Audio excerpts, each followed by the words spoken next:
bienvenue dans ma cuisine. Aujourd'hui, je suis ravie d'accueillir avec moi un cycliste, Clément Braz-Afonso, à l'occasion du passage du Tour de France près de chez nous. Alors Clément, donc ça fait un petit moment qu'on se connaît. Est-ce que tu peux te présenter un petit peu? Parce que moi, voilà, j'ai déjà toutes les infos, mais les gens qui nous regardent ne les ont pas. Bonjour à tous, moi c'est Clément, comme a dit Cécilia. J'ai 22 ans et je suis membre d'une équipe cycliste basée dans les Vosges, une division nationale 1, le team Wagner Cycling. Et je m'intéresse à l'alimentation depuis quelques années maintenant et c'est pourquoi je suis aujourd'hui avec Cécilia pour vous parler un petit peu de tout ça. Alors Clément, est-ce que tu peux me dire un petit peu justement qu'est-ce qui t'a amené à t'intéresser à l'alimentation saine? Ce qui m'a amené à m'intéresser à l'alimentation saine, c'est le rapport avec la pratique sportive de haut niveau, qui est très demandante pour le corps et tout ce que ça demande. Donc c'était pour encore avoir un gain marginal par rapport à la performance et m'améliorer encore pour aller chercher encore plus de résultats. Et aussi pour essayer de maltraiter le moins possible mon corps, parce que la pratique est tellement exigeante qu'il faut essayer d'être le mieux possible dans son corps pour qu'il nous aide le maximum quand on a envie d'appuyer le plus fort sur les pédales. Et justement, alors est-ce que tu peux me dire quelle est ta spécialité? Est-ce que tu es sprinter? Est-ce que tu es mais je pense que ça peut se voir un petit peu. Je pense que je suis assez fin et assez petit. Et je suis plutôt un grimpeur dans le monde du cyclisme. Et en plus, en tant que grimpeur, je pense que c'est encore plus important de faire attention à son alimentation et son poids. Parce qu'on a des efforts parfois d'une heure dans les cols. Et le rapport poids-puissance dans ce genre d'effort est super important. Donc tout ce qu'on peut gratter, si on peut, déjà on essaye d'avoir les vélos le plus légers possible. Donc pour être en accord avec tout ça, en voulant le matériel le plus léger possible, on se doit d'avoir notre corps également à la limite de ce qu'on peut et le plus léger possible pour être au mieux possible. D'accord. Et quand on s'est rencontrés, est-ce que tu peux me dire ce qui t'a intéressé dans ma manière de travailler et l'approche que j'ai par rapport à l'alimentation? Mais déjà, pour revenir un peu à notre rencontre, je pense que c'est arrivé un peu comme ça, finalement. C'est au hasard d'une rencontre dans un précédent club de vélo. On s'était rencontrés lors d'un stage en février. Et en fait, la mayonnaise, entre guillemets, elle a pris tout de suite. Et j'ai découvert cette partie de pas de la vie, mais cette partie qui pouvait être importante pour le cyclisme. Et j'ai tout de suite adhéré à la pratique de Cécilia. Ça a tout de suite fusionné. Durant ce stage, on a passé énormément de temps ensemble. Ça a duré une semaine, mais on a passé énormément de temps ensemble. Puis on s'est revus.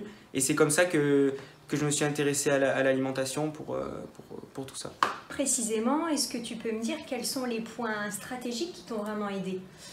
Mais alors donc les points stratégiques déjà, Cécilia elle adopte une approche globale sur l'alimentation.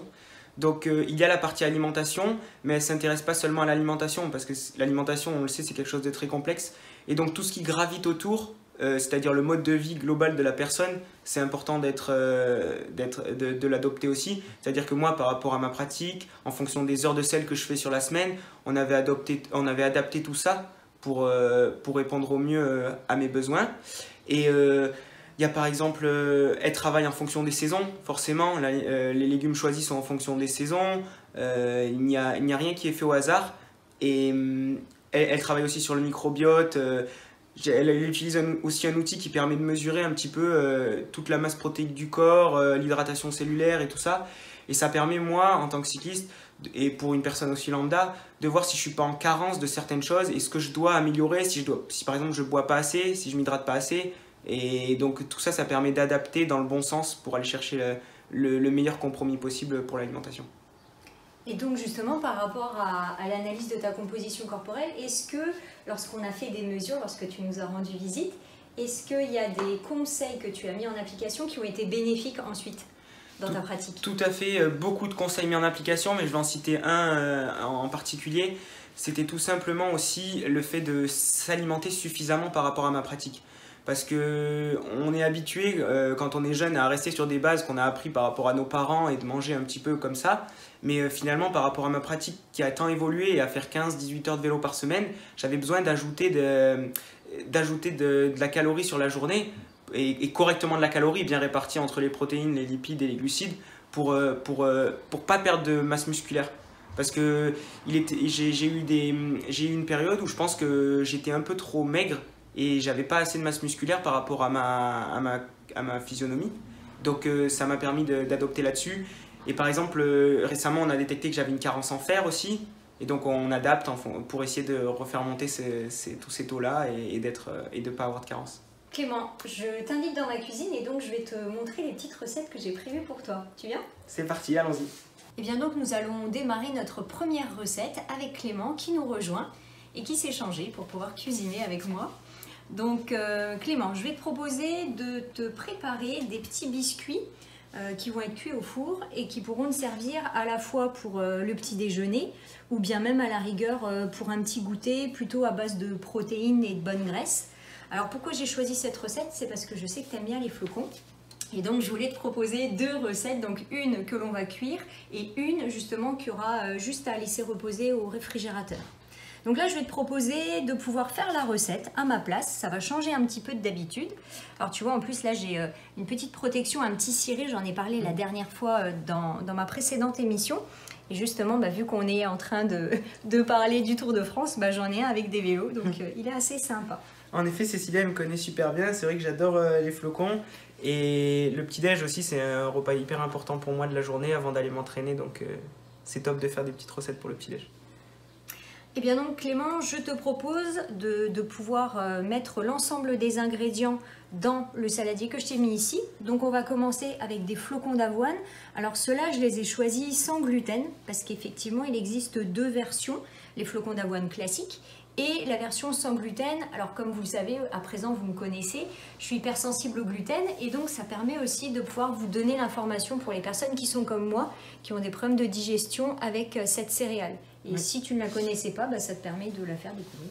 Alors moi je suis pas hypersensible au gluten, mais pour en avoir déjà parlé avec Cécilia, c'est sûr que d'enlever le gluten de mon alimentation serait peut-être un plus. Cependant, en tant que sportif appartenant à une équipe, et étant beaucoup en déplacement, ça a été quelque chose qui a été un petit peu rejeté parce que ça serait contraindre mon corps le reste du temps et me laisser trop de contraintes par rapport à la vie avec l'équipe, de dire tout le temps moi je suis intolérant, enfin moi je veux pas manger de gluten donc il faut manger autre chose. Et donc ça a été quelque chose qui a été rejeté, mais peut-être dans le futur je passerai sans gluten. Alors après, le sans gluten, pour vous préciser un peu, c'est pas quelque chose qu'il faut forcément supprimer de votre alimentation.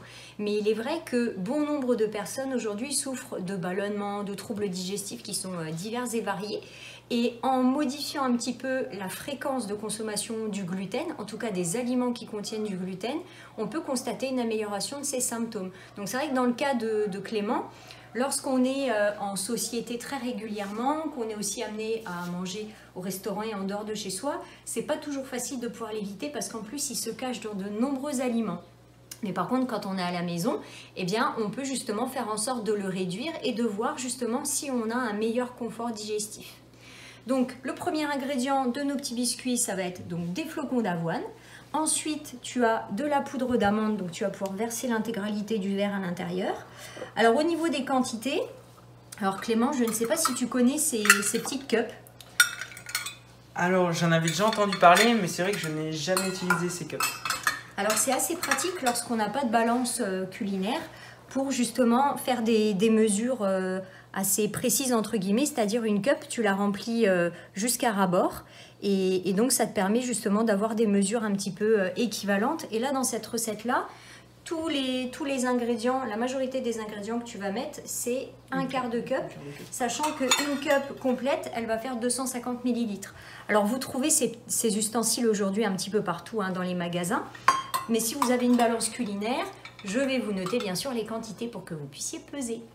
Donc aujourd'hui, moi je les ai répartis dans des petits verres, comme ça c'est bien plus pratique et surtout plus rapide à mettre dans notre saladier. Donc la poudre d'amande dans ces petits gâteaux, ça va nous permettre d'apporter des protéines d'origine végétale et des bonnes graisses qui vont être protectrices de notre cerveau et de notre cœur des maladies cardiovasculaires. Ensuite, on va mettre des petites graines de courge, donc tu peux les verser. Et les graines de courge contiennent des oméga 6 et des oméga 9. Donc ce sont des acides gras polyinsaturés. Alors c'est un petit peu barbare comme nom, mais ce sont des graisses qui sont intéressantes pour notre santé. Et les oméga 9 ont justement un rôle dans la réduction, mais surtout la circulation du mauvais cholestérol vers l'extérieur de l'organisme et ça permet aussi de prévenir les risques de diabète de type 2. Alors forcément, toi, tu n'as pas de problème de santé et tant mieux pour toi.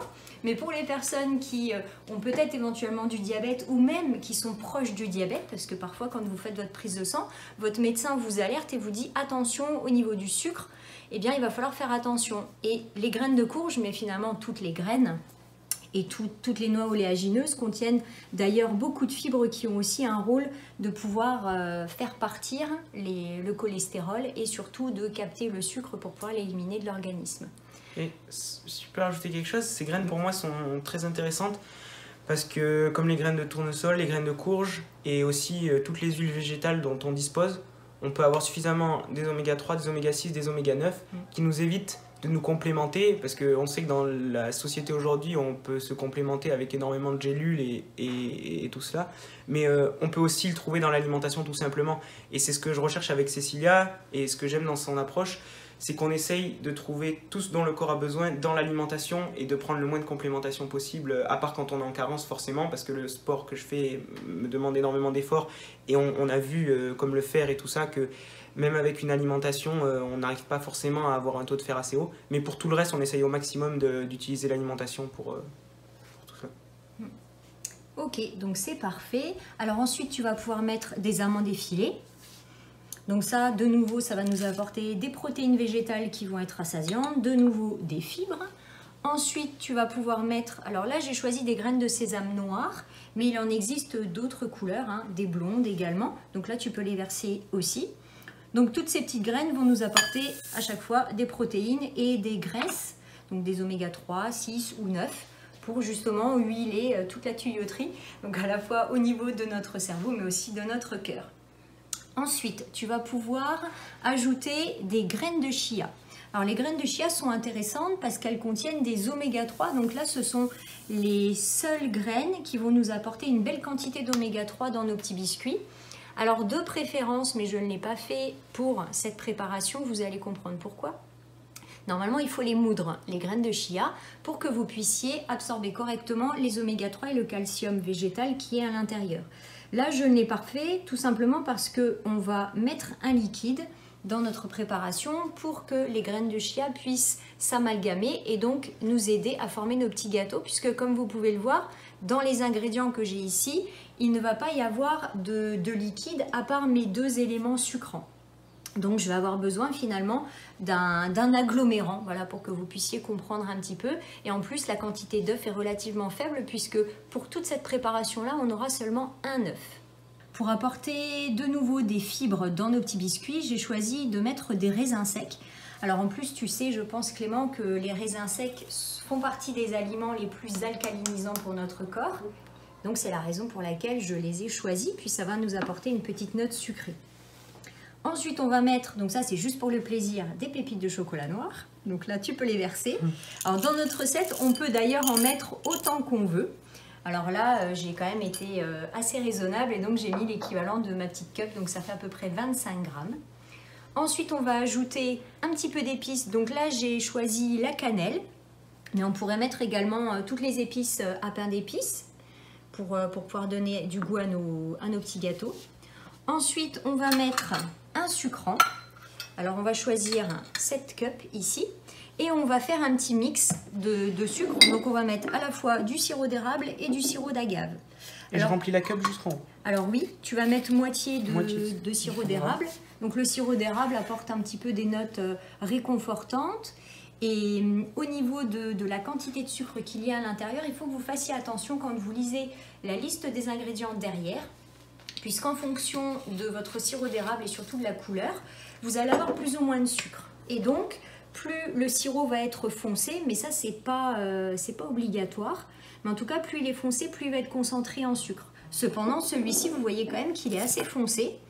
Et finalement, il ne contient que 69% de sucre, 69 grammes pour 100 grammes. Et vous pouvez avoir des sirops d'érable qui vont jusqu'à plus de 90 grammes de sucre pour 100 grammes de produit. Donc soyez vigilants. Et choisissez plutôt voilà, une quantité de sucre qui se rapproche des 70% pour que vous ayez un impact sur votre glycémie qui soit moins important. Et ensuite, pourquoi j'ai choisi du sirop d'agave? Tout simplement parce que le sirop d'agave a un index glycémique, donc un pouvoir d'augmenter la glycémie qui est bien plus faible que le sirop d'érable. Et donc ça permet de contrebalancer et d'éviter d'avoir quelque chose qui va nous exploser notre taux de sucre sanguin. Tu l'utilises toi le sirop d'agave, Clément? Sirop d'agave, je l'utilise parfois, j'en mets dans les bidons pour sucrer l'eau des bidons. Parce qu'on sait qu'on assimile beaucoup mieux de l'eau sucrée que de l'eau toute seule pendant les efforts. Et je reviens sur un point aussi, Cécilia a parlé tout à l'heure de plaisir dans l'alimentation. Et c'est pour moi très important parce que je pense on est capable aujourd'hui de dire qu'on peut très bien manger tout en se faisant plaisir. Et on a le droit parfois d'ajouter certaines choses. Il faut trouver juste le bon moment pour le faire et le faire dans de bonnes proportions.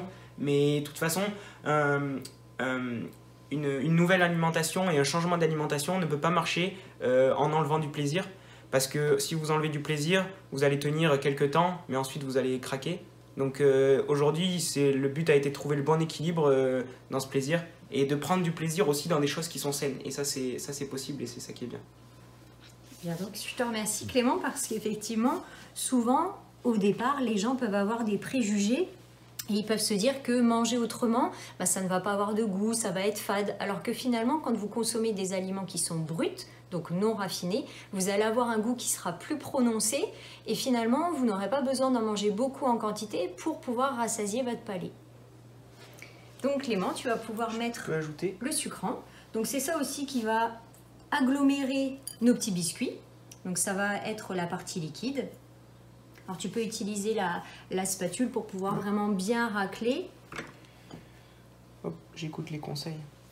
Voilà, donc ça permet aussi de limiter le gaspillage. Donc ça, c'est vrai que c'est important. Munissez-vous de spatules de ce type-là pour que vous puissiez enlever un maximum de matière et éviter de gaspiller vos produits parce que c'est vrai que ne serait-ce que le sirop d'érable, c'est un produit qui peut être assez onéreux et donc faites en sorte de bien tout récupérer. Oui, et puis avec Cécilia, le fait de consommer les produits de saison, ça nous permet de consommer local également. Donc il y a une partie respect de l'environnement qui me tient à cœur aussi de mon côté. Alors ensuite, Clément, tu vas pouvoir mettre de la matière grasse. Alors là, j'ai choisi de la purée d'amande, mais on pourrait mettre de la purée de noix de cajou, de la purée également de cacahuètes. Alors, la purée de cacahuètes a un goût assez prononcé, donc si vous aimez cette saveur-là, vous pouvez la mettre également à l'intérieur. Par exemple, moi j'aime beaucoup la purée de cacahuètes. Là, on n'en a pas mis dans la recette, mais c'est vrai que la purée de cacahuètes, j'aime beaucoup aussi. Donc là, le goût sera un petit peu plus neutre avec la purée d'amande blanche. D'ailleurs, on peut la choisir également en version complète pour avoir un petit peu de fibre. Donc là, tu vas pouvoir casser l'œuf. Donc l'œuf, on le met en entier. Il n'y a pas d'opération intermédiaire. Voilà, tu peux poser ta coquille dans le petit bol. Et ensuite, tu vas saupoudrer comme tu saupoudrerais du sel. La vanille. La vanille. Donc là, c'est de la vanille en gousse où on a récupéré la poudre. Voilà, donc c'est suffisant, c'est parfait. Et là, je vais te proposer de bien mélanger. Je vais faire de mon mieux. Voilà, et moi, je vais mettre à chauffer le four. Donc pour cuire vos petits biscuits, vous aurez besoin de faire préchauffer votre four à 180 degrés. Et en fonction de la puissance de votre four, vous allez les faire cuire entre 14 et 16 minutes. Donc en plus, vous voyez que c'est quand même assez rapide. Et ces petits gâteaux, une fois qu'ils seront cuits, vous pouvez les congeler d'ailleurs pour pouvoir en consommer un petit peu quand vous voulez. Donc c'est vraiment intéressant. Donc tu vois Clément, tu vois que c'est quand même une recette qui est facile. Hein. Oui, qui est facile à faire. Et puis surtout, Cécilia vient de parler de la notion de congélation. Et pour moi, c'est aussi très intéressant parce que je suis étudiant à côté de ma pratique, en plus du sport et tout ça, mon temps est assez limité. Et donc le fait de pouvoir faire des préparations en quantité et de pouvoir les congeler et par exemple les sortir du congèle et en plus avec la chaleur qui fait l'été, on le met dans la poche avec un bout de papier alu et ça va décongeler tout seul pendant qu'on roule. Donc c'est top et ça me permet de gagner du temps. Voilà, donc justement je m'étais dit que cette petite recette pourrait te plaire. Et en plus vu qu'ils sont très bons, donc je vais faire une pierre multicoups, donc ce sera très bien. Alors Clément, donc tu as parfaitement réussi le premier biscuit. Donc Pour pouvoir les réaliser avec une forme régulière, je vous invite à utiliser des petits emporte-pièces comme ceci. Alors si vous n'en avez pas, vous prenez 2 grosses cuillères et donc vous faites en sorte de pouvoir réaliser une jolie forme arrondie. Donc les gâteaux vont être assez épais et donc Clément va nous montrer la quantité que vous allez mettre au milieu de votre emporte-pièce et ensuite vous tassez. Oh, vous tassez un petit peu comme ça. Et on enlève délicatement l'emporte-pièce et on continue. Donc vous voyez, en plus c'est simple et c'est d'ailleurs une préparation que vous pourriez faire avec les enfants, donc profitez-en. C'est parti, on met le petit biscuit dans le four et moi je programme pour 14 minutes. Donc en fonction de la puissance de votre four, vous pouvez mettre entre 14 et 16 minutes. Donc vous pouvez déjà programmer 14 et ensuite une fois que le temps est écoulé, vous pouvez vérifier si c'est cuit, sinon vous relancez de 2 minutes. Donc pendant la cuisson de nos biscuits, Clément, je vais te faire encore un petit peu travailler si tu es d'accord. Il n'y a pas de problème, c'est toujours un plaisir quand il faut manger. Donc là, je vais te proposer une deuxième recette, de nouveau à base de flocons, mais là, qui est vraiment spécifique pour le petit déjeuner parce que je sais que tu fais tes petits mélanges. Et là, je vais te proposer une préparation qui va être assez sympa puisqu'il y a de la purée de cacahuètes à l'intérieur, des pépites de chocolat et je pense que tu vas te régaler. Je pense aussi. Donc, je t'ai déjà mis les flocons dans un saladier. Tu vas pouvoir ajouter de nouveau des petites graines de chia. Alors, les graines de chia vont justement pouvoir nous figer la préparation puisque là, on va cette fois-ci mettre un liquide à l'intérieur. Donc, j'ai choisi une petite crème végétale, mais on peut mettre aussi un lait végétal. Ensuite, tu vas mettre des pépites de chocolat. Donc là, tu peux mettre l'intégralité du bocal. Ça correspond à 3 cuillères à soupe. Alors là, j'ai fait un petit mix pépites de chocolat et pistoles de chocolat qui sont un petit peu plus gros. Et donc, comme ça va bien croquer sous la dent, donc ce sera bien gourmand. Ensuite, tu vas mettre la purée de cacahuètes. Alors là, tu vas mettre 2 cuillères à soupe de purée. C'est ça aussi qui va vraiment apporter le bon goût de notre préparation. Et finalement, donc cette recette, elle se nomme l'avoine du lendemain. C'est une préparation que tu vas pouvoir confectionner la veille au soir et laisser toute la nuit au réfrigérateur pour que ce soit figé. Si tu es pressé et que tu as envie par exemple de te le faire sous forme de goûter quand tu rentres, eh bien tu peux le manger aussitôt. C'est juste que finalement ce sera un petit peu moins amalgamé que si tu laisses reposer toute la nuit. Donc, tu vas mettre un sucrant. Là, ce sera 1 cuillère à soupe et demie de sirop d'érable. Donc, on reste sur notre petite note réconfortante. Et la recette, les quantités que vous aurez seront doublées. Donc là, j'ai fait pour la moitié, puisque sinon, Clément va devoir en manger beaucoup. Donc là, tu peux poser ta cuillère dans le saladier. Tu vas saupoudrer de vanille, comme tu mettrais du sel ou du poivre. Voilà, c'est suffisant. Et ensuite, donc on va mettre un liquide. Alors là, j'ai choisi de la crème de millet. Finalement, c'est une petite crème végétale qui est plutôt sympa puisque de nouveau, elle va nous apporter des protéines. Et en plus, elle est un petit peu épaisse, donc ça va vraiment nous faire une consistance assez soyeuse de notre préparation.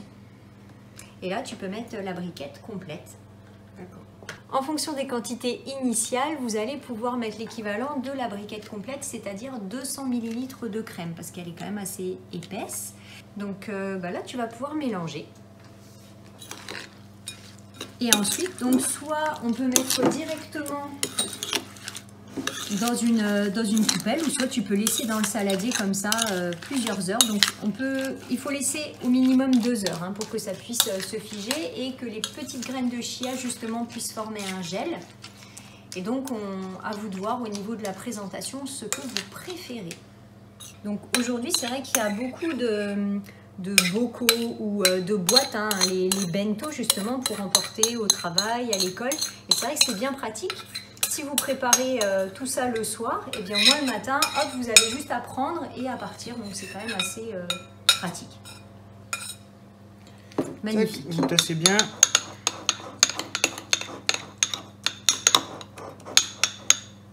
Parfait. Bon bah là avec ça normalement tu seras en mesure de pouvoir être performant toute la matinée. Oui, et surtout de ne pas être en fringale. Ça devrait aller. Petite question pour Cécilia, combien de temps peut-on garder le bocal une fois qu'on l'a mis au frigo? Alors moi c'est pas trop un problème pour moi parce que je vais avoir tendance à le manger, je vous garantis que tout sera mangé dès le lendemain matin, mais pour des gens qui mangent un petit peu moins, combien de temps on peut garder au frigo?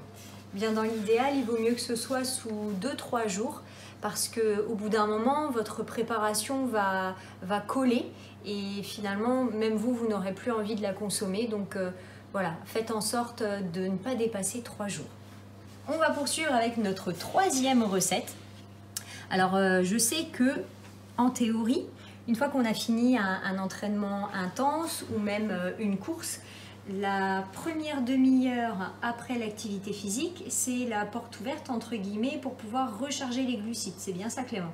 Oui, tout à fait. Bon, quand on dit porte ouverte, Entre guillemets, on va pouvoir manger 3 hamburgers dans les 30 minutes qui suivent l'effort. Mais en effet, oui, il faut essayer de recharger correctement avec les glucides à la suite de l'effort. Et donc justement, je me suis dit que j'allais te proposer de pouvoir apporter des sucres qui sont assimilés rapidement. Ah, le four nous appelle. Hop, et on va vérifier justement si nos petits gâteaux sont cuits. Donc c'est plutôt pas mal. Donc on va pouvoir les arrêter et on fera la dégustation juste après. Alors, comme je disais, j'ai choisi donc de pouvoir te proposer des fruits qui vont apporter du sucre très rapidement. Et les fruits secs sont vraiment très intéressants pour ça. Donc là, j'ai choisi les dattes. Et ici, j'ai préparé donc, des petites boules d'énergie qui sont faites à base d'abricots secs. Comme ça, tu auras finalement les deux versions.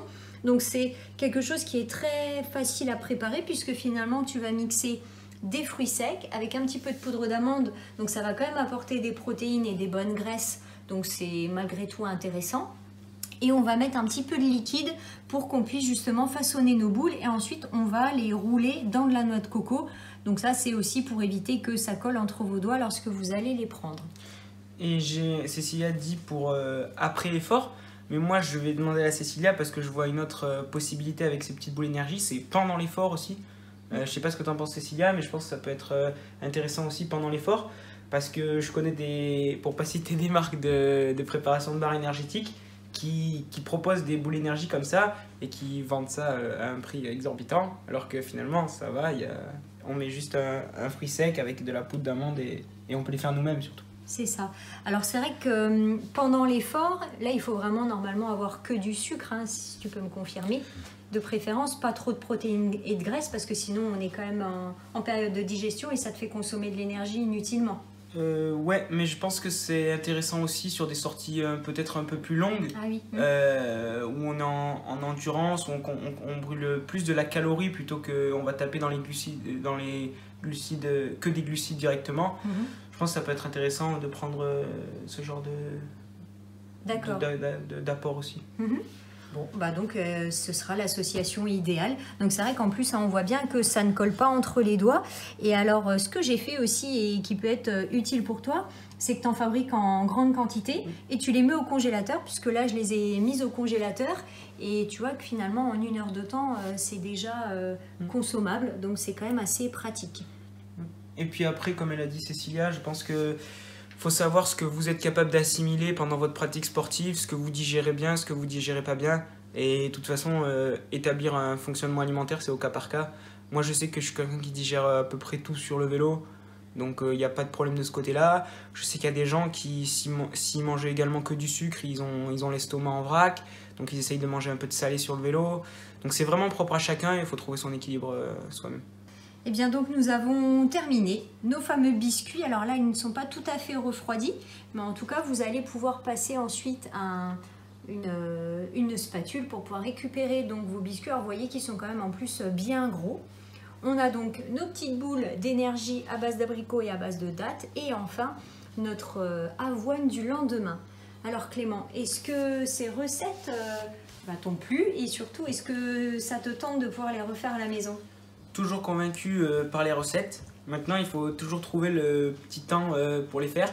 Là, ça tombe bien, je suis bientôt en vacances avec l'école, donc je vais avoir le temps de faire ces petites recettes. Même si ça prend pas beaucoup de temps, des fois sur une journée, quand on a les cours, le vélo et tout ça, c'est un peu dur de faire beaucoup de préparation, mais là, c'est vrai qu'avec l'été, je vais avoir le temps de le faire, donc c'est super intéressant. Eh bien, en tout cas, Clément, je te remercie beaucoup de nous avoir rendu visite, d'avoir participé à cette émission. Et je te souhaite bon courage pour atteindre ton objectif et être professionnel. Je croise les doigts pour toi. Mais merci beaucoup, Cécilia. Et puis, de toute façon, on va continuer à discuter ensemble et je vais continuer à prendre tes conseils très intéressants. Merci beaucoup. Et donc, je vous dis à bientôt.